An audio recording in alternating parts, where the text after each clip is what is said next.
अम्बेडकर के सामने ऐसी चुनौती थी कि इस देश का, ऐसे देश का संविधान बनाओ जहां इतने धर्म हैं, इतनी जातियां हैं, इतनी भाषाएं हैं। कोई ऐसा देश विश्व में नहीं है जहां इतने धर्म है, इतनी जातियां हैं, इतनी भाषाएं हैं, इतने देवी देवता हैं, इतने त्योहार हैं। बाबा साहब अम्बेडकर के सामने ये चुनौती थी। ये साधारण संविधान बनाने की चुनौती नहीं थी। ऐसा संविधान बना इस देश के लिए जो विश्व में कोई ऐसा देश नहीं है। इतनी भाषाएं, ये चुनौती थी। और बाबा साहब अम्बेडकर ने जो संविधान बनाया, जो विश्व में मशहूर है, कई अफ्रीकन देशों ने उसकी नकल करी जो आजाद नहीं हुए थे। मैं अफ्रीका के एक राष्ट्रपति उनके देश गया, उनके राष्ट्रपति को मिलने गया। अब बाबा साहब अम्बेडकर की फोटो लगी। मुझे ताज्जुब हुआ। मैंने सोचा मुझे खुश करने के लिए उन्होंने फोटो लगाई। मैंने उनसे पूछा ये फोटो आपने कैसी लगाई? तो उन्होंने मुझे कहा कि हमने इनका बनाया हुआ संविधान की नकल करी है और ये बाबा साहब अम्बेडकर ने अपने देश को ऐसा संविधान दिया। तो ये हमें याद रखना है, संविधान बना देना कोई भी बना सकता, पर केवल एक बाबा साहब थे जो इस देश का संविधान बना सकते थे, जो इस देश को समझते थे। और आज जब हम बात करते हैं संविधान, बाबा साहब अम्बेडकर ने तो एक अच्छा संविधान बना दिया, पर अगर ये संविधान गलत हाथों में चला गया तो क्या होगा? जब हम कहते हैं संविधान रक्षक, 10 साल पहले तो नहीं कहते थे संविधान रक्षक। ये चुनौती आज की चुनौती कि जब हम संविधान रक्षक की बात करते हैं, अपने देश की विभिन्नता, अनेकता, जो मैंने अभी आपको कहा, एक झंडे के नीचे खड़ा है।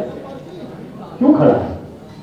हमारे संविधान के कारण, हमारे देश की संस्कृति के कारण, हमारे देश की संस्कृति जो जोड़ने की संस्कृति है। हम दिल जोड़ते हैं, संबंध जोड़ते हैं, रिश्ता जोड़ते हैं। आप भी जहां रहते हैं, जिस मोहल्ले में रहते हैं, जिस गांव में रहते हैं, हर जाति के लोग हैं। ऐसा कोई गांव नहीं है जहां कम से कम 10-12 जातियों के लोग रहते हैं। वो 10, वो 20, 1000 ना हुए, पर हर जाति के लोग रहते हैं। भाईचारा है। आज इस संस्कृति पर जो आक्रमण हुआ है, जो ये बांटने का प्रयास करा जा रहा है धर्म के आधार पर, भाषा के आधार पर। तमिलनाडु में हिंदी का विवाद शुरू हो गया, पढ़ रहे हैं ना, हिंदी का विवाद शुरू हो गया। 35 साल से पंजाब में नारा नहीं सुना था खालिस्तान का, आज पंजाब में खालिस्तान का नारा लगना शुरू हो गया। तो आप केवल संविधान के ही रक्षक नहीं बनेंगे, आपको तो संस्कृति के भी रक्षक बनना है। हम भारत की संस्कृति को कैसे जीवित रखें? प्रश्न एक चुनाव का नहीं है, प्रश्न है कि हम कैसा भारत अपने आगे आने वाली पीढ़ियों को सौंपना चाहते हैं। ये चुनौती आज हमारे सामने है। ऐसी चुनौती कभी नहीं। कितने सारे चुनाव हुए, लोकसभा के, विधानसभा के, अलग अलग रिजल्ट आए, पर कभी हमने संविधान और संस्कृति की बात नहीं करी कि संस्कृति बचाओ, संविधान बचाओ। तो अब जो चुनाव आएगा, अभी चुनाव की बात करी, ये चुनाव किसी पार्टी के हार जीत का नहीं है, किसी उम्मीदवार के हार जीत का नहीं है। ये चुनाव तय करेगा कि भारत कौन से रास्ते पर चलेगा, मोदी के रास्ते पर या अपनी संस्कृति और संविधान के रास्ते पर। ये तय करेगा ये चुनाव। ये चुनाव तय करेगा कि हम आगे आने वाली पीढ़ियों को कैसा देश सौंपना चाहते हैं। ये चुनौती है हमारे साथ, और आज हर समाज की जिम्मेदारी है। मैं आपको एक आंकड़ा बताता हूं जो आप नहीं जानते।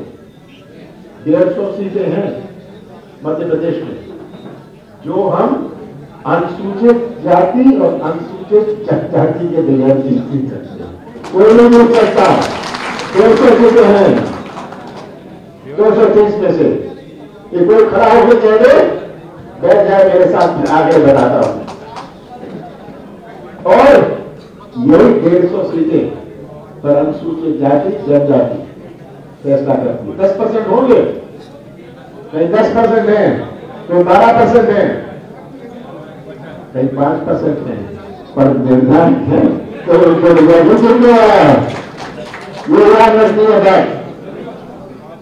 तो ये आपकी जिम्मेदारी है, ये बहुत बड़ी जिम्मेदारी है। राजनीति में बहुत बड़ा परिवर्तन हुआ है।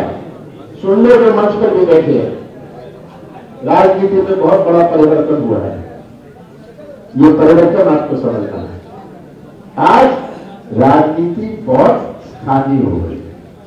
पहले आप एक गांव में जाके कह सकते थे ये गांव कांग्रेस का है, एक मकान कांग्रेस का है। आज तो एक बाप बेटा भाई भतीजा दादा दादी अलग अलग बोलते थे। सही बात है। और ये स्थानीय राजनीति हमें पहचानी कि राजनीति में कितना परिवर्तन हुआ है। राजनीति बहुत स्थानीय हो गई। आपका गांव में कौन है? ये सम्मेलन करने से हम चुनाव जीतने वाले नहीं है। जब तक आप गांव में हर मकान तक नहीं पहुंचेंगे, अपनी बात नहीं समझाएंगे, तब तक कुछ नहीं बनने वाला। इसलिए मैं कहता हूं गांव का संगठन बनाओ। ये भोपाल से चुनाव नहीं जीता जाएगा, ये गांव और मोहल्ले से चुनाव जीता जाएगा। ये हमें याद रखना है।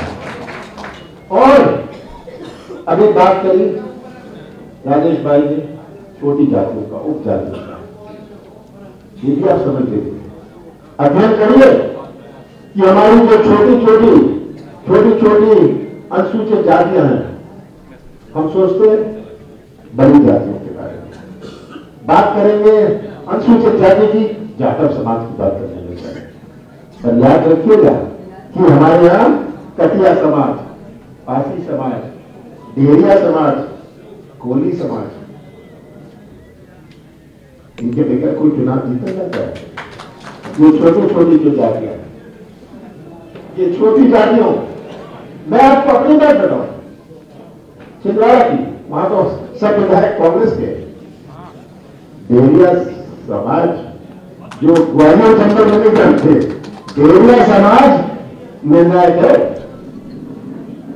डेहरिया समाज निर्णायक है हमारा मां कौशल में। पर जब ग्वालियर चंबल जाएंगे कहिए डेहरिया समाज क्या है।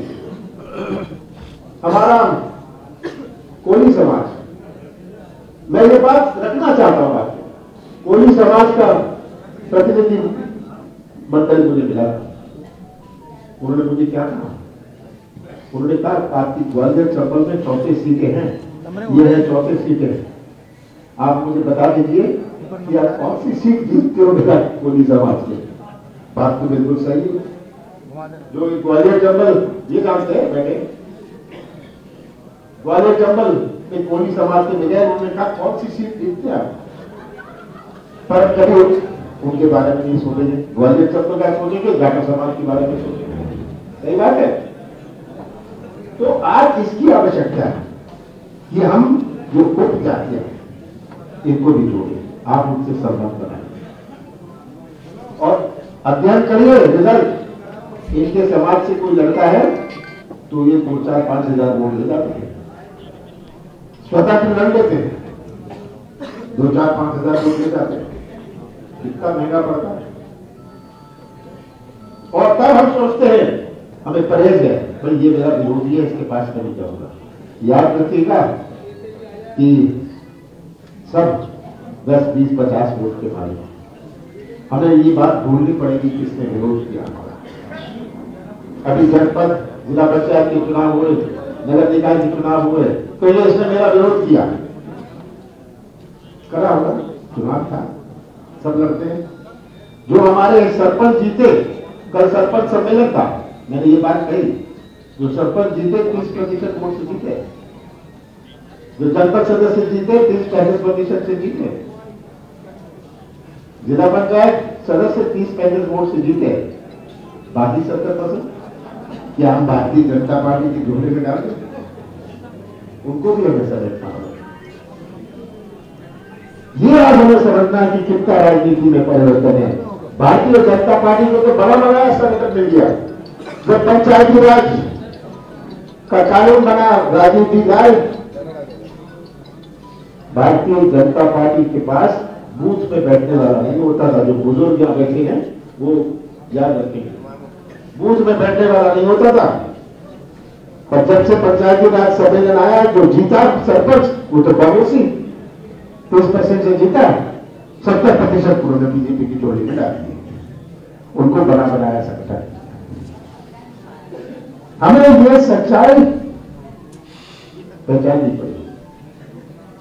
तो जब आप चुनाव की बात करते हैं, याद रखिएगा कि राजनीतिक परिवर्तन क्या हुआ है। ये राजनीतिक परिवर्तन इस सम्मेलन से हम संविधान रक्षक बनाएंगे, पर संविधान रक्षक केवल लेटर हेड और रबर स्टैंप का नाम। ये लेटर हेड और रबर स्टैंप की राजनीति बहुत हो गई। बहुत सारे आते हैं, मुझसे पूछते हैं, टिकट मांगते हैं, पर उनके गांव का क्या है? खुद का गांव तो हारते हैं, खुद का वोट तो हारते हैं, और बात करेंगे बड़ी। ये सच्चाई है। तो इस मौके पर ये बातें मैं आपके सामने रखना चाहता हूं कि बहुत बड़ी आवश्यकता है अपने आप में परिवर्तन। ये चुनौती जो हमारे सामने है, आजादी के बाद ऐसी चुनौती हमारे सामने नहीं आई। जब आज संविधान का प्रश्न है, अपना देश की संस्कृति का प्रश्न है, ये इस चुनाव का मुद्दा है। आजादी के बाद कितने चुनाव हुए राज्यों में, नए राज्य बने, कितने विधानसभा के चुनाव हुए, कितने लोकसभा के चुनाव हुए, ये प्रश्न कभी नहीं आया। मोदी जी लंबी चौड़ी बातें करते थे 2013 में, रोजगार की, किसानों की। 2019 में किसान का शब्द उनके मुंह से नहीं निकला, रोजगार नौजवान का शब्द उनके मुंह से नहीं निकला। पाकिस्तान में राष्ट्रवाद, सर्जिकल स्ट्राइक, ध्यान मोड़ने में यह माहिर है कि कैसे ध्यान जोड़ा जाए। और अब क्या पता क्या मांगे लीडर कि ध्यान मोड़ा जाए, जो सही मुद्दे हैं जिससे अपना देश जुड़ा हुआ है, वो मुद्दों की बात नहीं करेंगे। पिछले चुनाव में मोदी जी राष्ट्रवाद, मैं तो पूछता हूं मोदी जी से कि आप एक नाम बता सकते हैं स्वतंत्र संग्राम सेनानी का जो आपकी पार्टी से जुड़ा रहा हो? एक नहीं है। और आप हमें पढ़ाएंगे राष्ट्रवाद। ये सब बातें आपको पहुंचाएंगे कि कैसे ये भड़काने का, कैसे ये गुमराह करना की राजनीति, कि इनके पास केवल ये बचा है। मध्य प्रदेश में तो इनके पास पुलिस, पैसा और प्रशासन बचा है, ये मैं हमेशा कहता हूं। और ये केवल एक समाज के सहयोग से, ये एक बड़ी जाति के सहयोग से, छोटी जातियों के, हमारी ओबीसी की छोटी जातियां हो, केवल अनुसूचित जाति के नहीं, अनुसूचित जनजाति के भी छोटी समाज के है। केवल गौंड नहीं है, केवल भीख पिलारा नहीं है, फोटू भी है, कोई भी है। जब तक उनका योगदान ना हो, और आपका काम है सबको समझना, आपका काम है सबको समझना। अगर आप लोगों ने ईमानदारी से भविष्य की रक्षा करी, आप केवल संविधान के रक्षक नहीं होंगे, आप भविष्य के रक्षक होंगे। और मुझे पूरा विश्वास है कि आप ये संकल्प लेंगे। अगर आप सबने ये संकल्प ले लिया तो कोई नहीं रोक सकता। 8 महीने बाद कांग्रेस का झंडा मध्य प्रदेश की विधानसभा में लहराएगा। आप सबका बहुत बहुत